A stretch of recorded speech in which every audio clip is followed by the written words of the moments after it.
అసలు ఈ కత్తిరి ఎవరు కనిపెట్టారో తెలుసా నీకు? నీకు తెలుసా? మెసోపొటేమియన్ సివిలైజేషన్ నుంచి ఉందిగా. మరి ఇదేంటైతే? తారాదేవి చేతిలో సిజర్స్ ఉంది చూడు. దశమహావిద్యల్లో ఒకరు ఈ తారాదేవి. ఆవిడ చేతిలోని సిజర్స్ని మనం అప్పటి నుంచి చూడొచ్చు. అంటే ఆల్మోస్ట్ కామాఖ్యాదేవి ఎప్పుడైతే ఫామ్ అయి ఉన్నారో అప్పటి నుంచి కూడా ఈ దశమహావిద్యల్లో తారాదేవి ఉన్నారు. ఆవిడ చేతిలో ఉన్న ఈ సిజర్స్ దేనికి నిదర్శనం అంటే మన భవబంధాల నుంచి కట్ అయిపోయి స్పిరిచువల్ పాత్లోకి వెళ్ళాలి అని చెప్పి.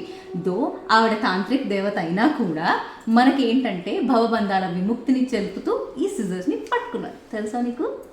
చూడటానికి చాలా భయంకరంగా కాళీమాతలాగా, అలాగే ఒక శవం మీద నిల్చొనున్న ఈ అమ్మవారి మనసు చాలా కరుణతో నిండిపోయి ఉంటుందంట. ఎందుకంటే శివుడు హాలాహలం నిండినప్పుడు ఆమె స్తన్యాన్నిచ్చి ఆయన్ని కూల్ చేశారనమాట. అందుకని మనం ఏంటంటే ఒక మదర్లీ ఫీలింగ్తో ఆవిడ ఎప్పుడూ కూడా మనకున్న కష్టాలని కట్ చేస్తూ ఉంటారనేది ఇది ఒక నిదర్శనం.